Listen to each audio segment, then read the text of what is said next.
நேர்களே, அண்மை செய்தி.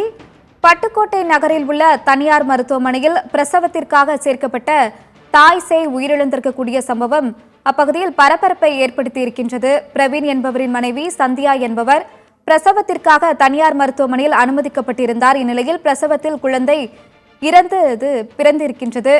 தாய் சந்தியாவின் உடல்நிலையும் மோசமாகி இருக்கின்றது. இதனால் தனியார் மருத்துவமனையை ஆம்புலன்ஸ் மூலம் தஞ்சை அரசு மருத்துவமனைக்கு அனுப்பி வைத்ததாக கூறப்படுகின்றது. மருத்துவமனைக்கு செல்லும் வழியிலேயே சந்தியா உயிரிழந்திருக்கின்றார். இதனால் உறவினர்கள் சந்தியாவின் உடலை வாங்க மறுத்து போராட்டத்தில் ஈடுபட்டு இருக்கின்றனர். தஞ்சை பட்டுக்கோட்டை நகரில் உள்ள தனியார் மருத்துவமனையில் பிரசவத்திற்காக சேர்க்கப்பட்ட தாய் மற்றும் சேய் உயிரிழந்திருக்கக்கூடிய சம்பவமானது அப்பகுதியில் சோகத்தை ஏற்படுத்தி இருக்கின்றது. பிரவீன் என்பவரின் மனைவி சந்தியா என்பவர் பிரசவத்திற்காக தனியார் மருத்துவமனையில் அனுமதிக்கப்பட்டிருந்தார்.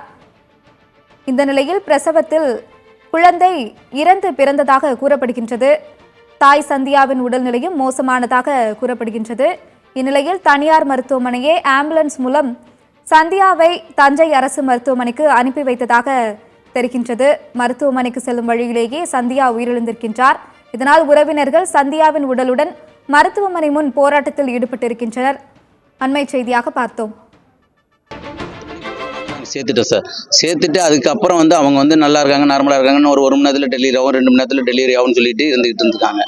அதுக்கப்புறம் 2 மணிக்கு அப்புறம் குழந்தைக்கு ஏதோ பெயின் வந்துருச்சு, இந்த மாதிரி டெலிவரி டைம் ஆயிடுச்சு, சிலைனிங் பாட்டில் இதெல்லாம் ஊசி இதெல்லாம் போட்டுட்டு ஆப்ரேஷன் தேட்டருக்கு அழைச்சிட்டு போயிட்டு எதை எடுத்துட்டு குழந்தை இறந்து போயிடுச்சு, இப்போ தாய் நல்லா இருக்காங்கன்னு சொன்னாங்க.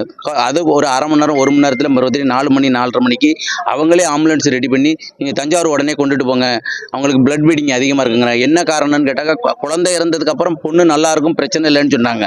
அதுக்கப்புறம் அவங்க பொண்ணுக்கும் பிரச்சனை ஆயிடுச்சுன்னு சொல்லி அவங்களே ஆம்புலன்ஸ் ரெடி பண்ணி தஞ்சாவூர் கொண்டு போங்கன்னு அனுப்பி விடுறாங்க, ஜிஹெச் கொண்டு போங்கன்னு அனுப்பி விடுறாங்க. தஞ்சாவூர் ஜிஹெச் தஞ்சாவூர் கொண்டு போய் சேர்க்கறதுக்கு முன்னாடியே மீனாட்சி நான் கொண்டு போயிருந்தேன். கொண்டு போகும்போதே தஞ்சாவூர் போகிறதுக்கு முன்னாடியே 20 நிமிஷத்துக்கு அப்புறமே ஃபைல்ஸ் எல்லாம் நின்றுடுச்சு, இதுமாதிரி இறந்துட்டாங்கன்னு சொல்கிறாங்க. அதோட நாங்கள் நின்றுட்டு இருக்கோம். எல்லாம் அந்த ராஜேஸ்வரி பிரகாஷ் ஹாஸ்பிட்டல் முன்னாடி எல்லாரும் நின்றுட்டு இருக்கோம். பிறந்து இறந்தது பையன், என் பொண்ணுக்கும் பிள்ளைக்கும் என்ன பதில் சொல்லுவாங்க? என் மருமக பிள்ளையும் போயிடுச்சு, அவனுக்கு என்ன பதில் சொல்லுவேன்னா? அவனுக்கு என்ன பதில் சொல்லுவேன்? என் பேத்தி என் தம்பியை பார்க்கணும்னு சொல்றாங்க, அதுக்கு நான் என்ன பதில் சொல்லுவேன்? இந்த மாதிரி அவங்க ஏன் பார்த்தாங்க? இவங்களால பார்க்க முடியல, அப்பயே சொல்லி என்ன அனுப்பி விட்டுருக்கலாமே, வேற ஹாஸ்பிட்டலுக்கு அனுப்பி விட்டுருக்கலாமே. ஆஸ்பத்திரிக்கு ஓடுங்க, டெஸ்ட் எடுத்துருவாங்க, இந்த டெஸ்ட் எடுத்துருவாங்க, அந்த டெஸ்ட் எடுத்துருவாங்க. அதெல்லாம் செஞ்சுக்கிட்டு இருக்கும்போது அவங்களே ஆம்புலன்ஸை ரெடி பண்ணி கொண்டாந்து வச்சுக்கிட்டு கொண்டுட்டு போங்க, தஞ்சாவூருக்கு ஓடுங்கிறாங்க. இந்த மாதிரிலாம் சொல்றதுக்கு இதுக்கு ஏதாவது ஒரு நல்ல ஒரு முடிவு வேணும். எனக்கு இப்போ இதுக்கு கரெக்டான ஒரு முடிவு எனக்கு தெரியணும். என் மருமகளுக்கும் என் பேரப்பிள்ளை இறந்துருக்குது, 2 உயிரை எடுத்திருக்கிறாங்க. இன்னும் அந்த புள்ளைய எங்கள்கிட்ட கொண்டாந்து காட்டலை. எங்கே ஹாஸ்பிட்டலுக்குள்ள இறந்த புள்ளைய, அந்த புள்ளை எங்கே இருக்குன்னு சொல்லலை, வெறும் மருமகளை மட்டும் ஏற்றி தஞ்சாவூருக்கு அனுப்பி விட்டாங்க. அந்த புள்ளையே இன்னும் என் பையன் சொல்றான், என் பிள்ளைய கொண்டாந்து காட்டுங்கிற அண்ணன் காட்டலை அவங்க.